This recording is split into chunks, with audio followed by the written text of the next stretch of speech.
Part of this lesson includes readings from Daily Life in Ancient Egypt by Don Nardo.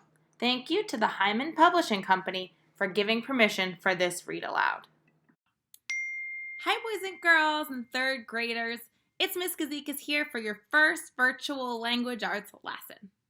So I don't know about you all, but I've been trying to keep myself busy, and one of the things I've been keeping myself busy with is by reading. I've been reading a lot of nonfiction books, nonfiction articles, and just nonfiction magazines. Do you guys remember what nonfiction means? Nonfiction is anything that you read that's true. It's got true facts. It might be history. It might be about animals. That article or book might include real photos or diagrams with captions, but it's not fake. Anything that's nonfiction are true facts that you're reading about. So I was thinking about giving Miss Godfrey, our ESOL teacher, a call because I know that she would love to hear about all the nonfiction I've been reading. So come with me. We're going to give her a quick call. Let's go. Hey, Miss Godfrey. Oh my gosh, Miss Gazikas, it's so great to see you. It's so good to see you too. I've missed you so much. I've missed you, and I've really missed all of our kids at school. Me too. I was just talking with them actually, and I was telling them all about all the nonfiction books I've been reading. Oh, I love reading nonfiction. What kind of books have you been reading? I've been reading some books about animals, been reading some books about South America, North America. I'm reading a book right now about ancient Egypt. Ooh, ancient Egypt. So can you tell me what the main idea is of that book? Main idea. Well, I learned that not all Egyptians had bathrooms in their houses. Well, I don't know, Miss Kazikas. That kind of sounds like a detail of the book that you read. Remember the main idea? What was it mainly about? Well, they had pyramids. Is that something? Well, remember, sometimes to help you figure out the main idea, you should look for words that repeat themselves. Or sometimes even the very first paragraph can help you figure out what the main idea is. And if it's nonfiction, look for those headings. Oh, okay. So I want to make sure I get this down. So the main idea, it's what something is. What it's mainly about. Okay. And look for words that repeat themselves. Those are good clues. And remember what else I said? I think you said the headings could help. Yes. Clues and text features, and sometimes the first paragraph. Exactly. Okay. So you told me that the main idea is what something's mostly about. And ways that I can find it is looking for words that repeat themselves, reading my headings, and checking out that first paragraph. Perfect, Miss Gazikas. I bet you can go back and figure out what the main idea is. All right, I'm going to go reread one of the chapters, and then I'm going to give you a call back, okay? Okay, I can't wait. All right, bye, Miss Godfrey. Bye. All right, boys and girls. So after talking with Miss Godfrey, I pulled up a page from one of the nonfiction books I've been reading. It's called Daily Life in Ancient Egypt. And if you're interested in reading the entire book, you can find it on your Mayan account. So I chose the chapter that I had been reading to practice finding the main idea so we can get back to Miss Godfrey. This chapter is called What Were Egyptian Homes Like? In ancient Egypt, people's homes were very different depending on how rich or poor they were. A small number of people were very wealthy. Richest of all was the king, called the pharaoh. I see a bold word, so I can tell that word pharaoh might be a new word or an important word. And I can tell from what I just read that the word pharaoh means king. He lived in several palaces around the country and had hundreds of servants. A few thousand nobles were also rich. and had large houses and many servants. Okay, so I can tell from that sentence then that this word noble probably means someone who's rich. Most of their homes had bathrooms and toilets. Modern style plumbing did not exist. However, instead, a person sat on a wooden or polished stone toilet seat. A pottery container rested below it. A servant emptied the pot outside. Yikes, I wouldn't like that job. Okay, now I see this picture here, and I'm going to read this caption to learn a little bit more. Date palms and other plants thrive in one of several inner courtyards in a pharaoh's palace. Palaces like this were Egypt's biggest homes. Based on that picture, I think I would want to be a pharaoh. Looks like they are living the life. But home life was very different from most other Egyptians. The houses of farmers, fishermen, craftsmen, and laborers were very small. And they were very small. The poorest homes had only one room. So the family had to sleep, eat, and do almost everything else there. People also kept their goats in their bedroom to keep them safe. The goat's body heat also helped to keep the room warmer on chilly nights. So it sounds like they were snuggling with those goats. Poor homes had no bathroom or toilet. Okay.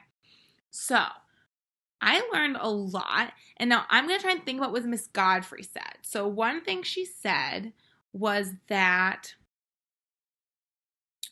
to look at my headings, and my heading is right here. I'm going to use my tools, and it said, what were Egyptian homes like? Okay, so right away, I noticed the word Egyptian, and I noticed the word home. Can you guys think of any words that were mentioned a lot? Miss Godfrey said that would help.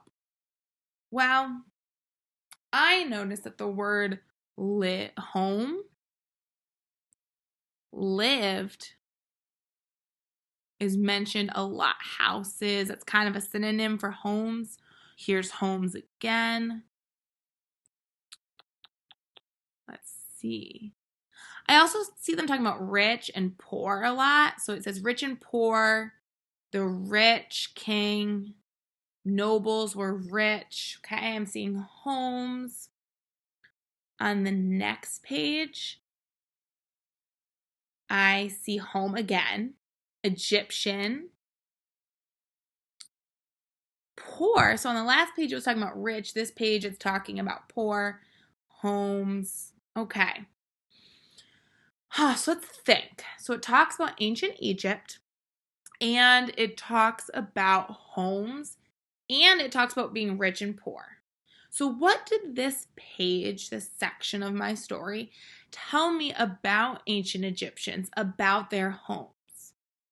Well, the poor people lived in small houses. The pharaoh lived in palaces. So the way that they lived was different. Let me think.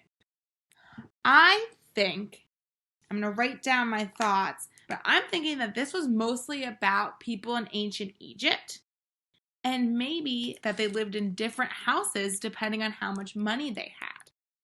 So I'm going to write down that houses in Egypt are different depending on how much money people had. Okay, and I'm going to add ancient Egypt because this article is about Egypt from a long time ago, not Egypt today. Okay, so I'm going to take this main idea and I'm going to call Miss Godfrey back and I'm going to see what she thinks about this main idea. All right, let's go call Miss Godfrey. Okay, Miss Godfrey, I went. Hi, Miss Gazikas. Hi. So I'm so excited. I reread the page I was reading about ancient Egyptians, and I think I have a main idea for you. Ooh, okay, so tell me. Okay, so the main idea is that ancient Egyptians had different houses based on how much money they had. Wow, that's great. That definitely sounds like the main idea of that story. Awesome. I, Thanks, Miss I knew Godfrey. you could do it, Miss Gazikas. But wait a minute. Every main idea also has supporting details. Can you tell me some of the supporting details? Hmm. I know I've heard that word before. I know we used it, but it's been a long time since we were in school, Miss Godfrey. I'm having a hard time remembering. I know. Well, one way that helps me find supporting details is I think of my question words. So you might want to ask yourself some questions like, well, what were the different houses like? Or who lived in the different houses? And also, maybe the story explains how the houses were made. What were they made out of? Oh, okay. You're giving me some really good ideas. I think I remember now. So I'm going to go use my question words and I'm going to come up with some details that are going to support that main idea. Okay, you can do it, Miss Kazikas. All right. I'll call you back when we're done. Okay, bye. All right, boys and girls, we're back to the article.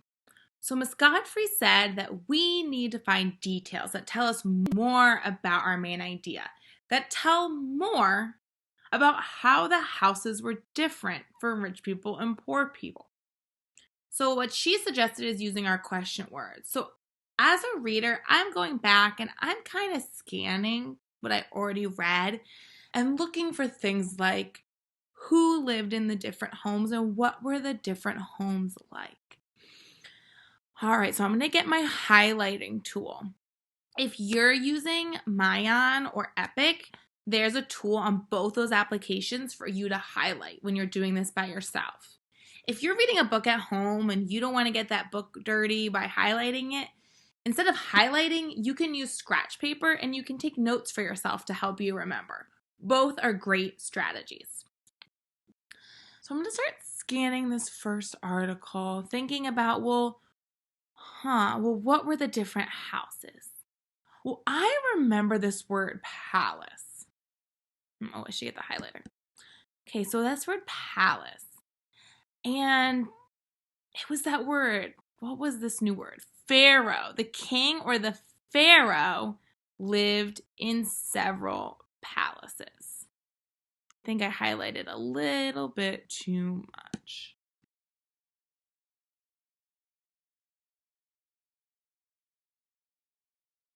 Okay, so he lived in a lot of different houses or palaces. I think Miss Godfrey will like that, so I'm going to highlight that as a detail. A few thousand nobles were also rich. Okay, so here's more people, and they lived in large houses. So not quite palaces, but they had large houses for the rich people. So I'm going to highlight large houses and rich for rich people.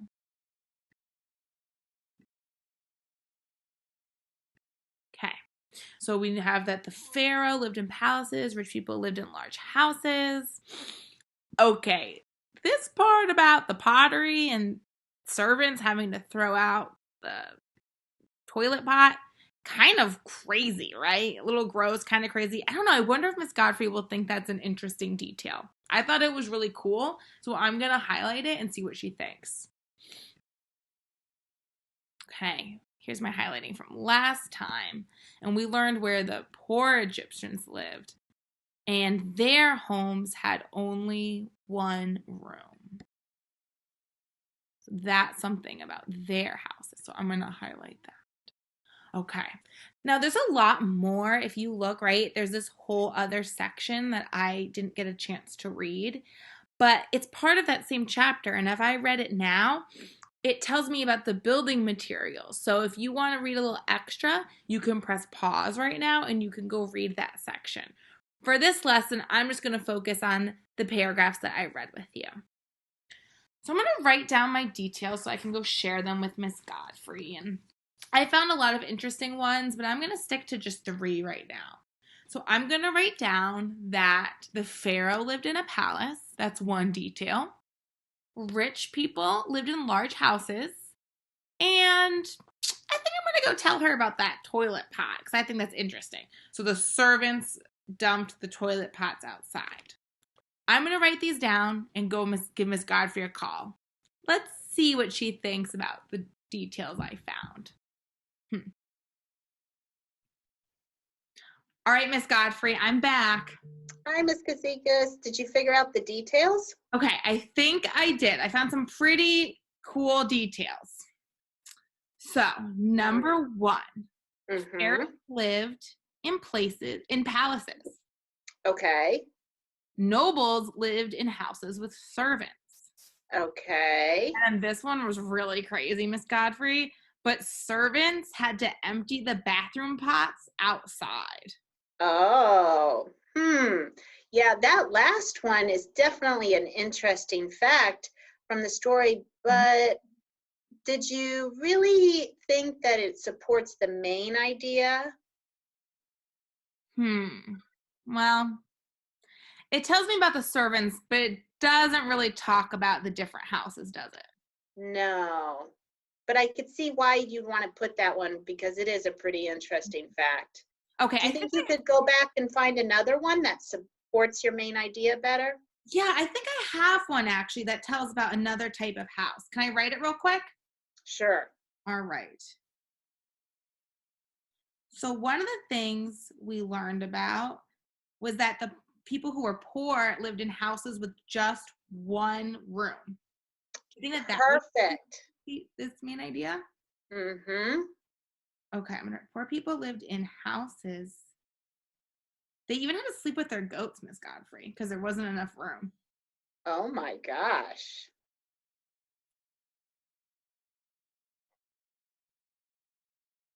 Okay, I wrote my last detail. Poor people lived in houses with one room. Does that better Perfect. my main idea? Yes. Wow, Miss Gazikas, I'm so proud of you. I knew you could do it. Thank you so much for helping me remember all this. So when I find the main idea, I'm looking for what's it mostly about, the most important stuff. And then I'm going to find 3 details that tell me more about that main idea. Yes. You got it. Thanks. It's been so great chatting with you, Miss Godfrey. Thanks for all your help today. Sure, anytime. I hope I hear from you again. We'll talk soon. Okay, Miss Godfrey? Okay, bye. Bye. All right, third graders. I hope you enjoyed working on main idea with Ms. Godfrey as much as I did. This week, we're going to keep working on that main idea strategies together and on our own. When you're finding the main idea, you can use a chart just like the one I did today. I wrote the main idea at the top and I put it in a big box. Then I numbered my details 1, 2, and 3. You can find more than 3 details sometimes, but make sure, like Miss Godfrey said, that those details support your main idea. You can use question words like who, what, where, when to help you think a little bit farther to come up with those details. This week, I'd like you to try finding the main idea and details of your own nonfiction. Now, if you're not ready to do it on your own yet, I'm going to read one more page from the Egyptian book. When I'm done reading, I want you to pause the book and try and find the main idea and details on your own. Let's go. This section of my book is called Food and Drink. Remember to use the headings, look for words that are repeating, or sometimes look for clues in the first paragraph when finding your main idea. Food and drink. The preparation and eating of food were 2 of the most important parts of home life in Egypt. Thanks to the fertile soil bordering the Nile, the Egyptians grew enormous amounts of it, and people enjoyed a wide variety of fruits, vegetables, and foods made from grains. And in this caption it says, in this ancient wall painting, the man on the right prepares bread dough in a large mixing bowl. The man on the left checks the loaves as they bake.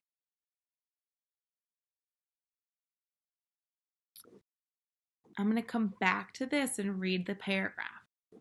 The most common of those grains was wheat.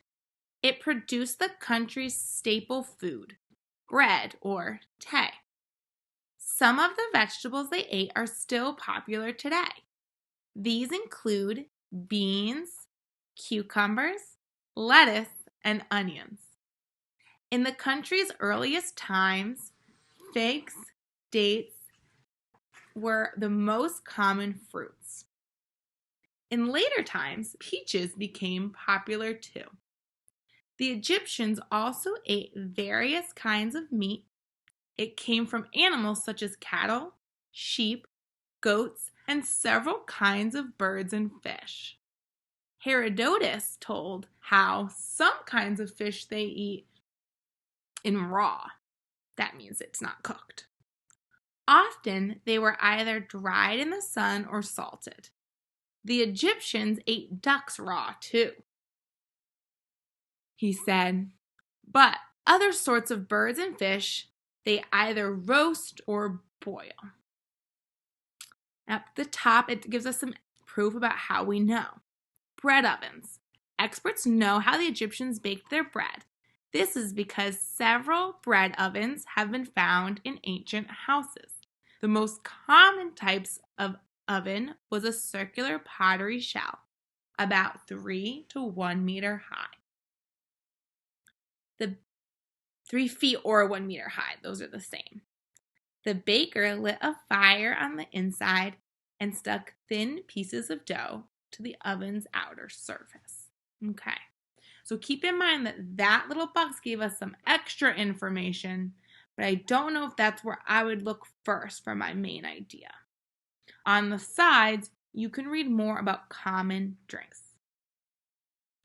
All right, boys and girls, I want you at this time to pause the video. I want you to look at this page and then the next page, so you can look here and pause. Or on this first page and pause. On scratch paper or whatever you have at home, I want you to write down what you think the main idea was and 3 details. When you're done writing, and make sure you're done, press play and I'll show you the answers. Good luck. All right, if you've pressed play, that means that you're ready for the answers. To find the main idea, I read that a lot of things about food. I read it wasn't all about meat or all about vegetables, so I knew it couldn't be that the Egyptians ate vegetables or the Egyptians ate meat. Thinking about all the things I saw over and over again, and based on the first paragraph, I came up with the main idea: ancient Egyptians grew and ate many different foods. You could have written something similar, like there was lots of different foods in ancient Egypt. Ancient Egyptians ate different types of food. Make sure that your main idea talks about ancient Egyptians, food, and how they had lots of different types. After I wrote my main idea, I found 3 details that told more about the food that they ate or grew in ancient Egypt. I wrote, they grew wheat to make bread. They grew vegetables such as beans and onions. Notice how I didn't rewrite every single vegetable that was mentioned. I don't need to write every vegetable they said. I wrote such as and picked 2 to list. And number 3, they ate raw fish and ducks. I could have also written about how they ate cows or list some of the other meat that they wrote in the article. I just chose this fact because it was interesting and told me about different foods ancient Egyptians ate. Make sure that your 3 details tell more about the different foods that ancient Egyptians ate and grew and made. All right, boys and girls. I think that you're ready now to try this on your own. Check out our choice board for different activities this week so that you can practice main idea and other learning strategies.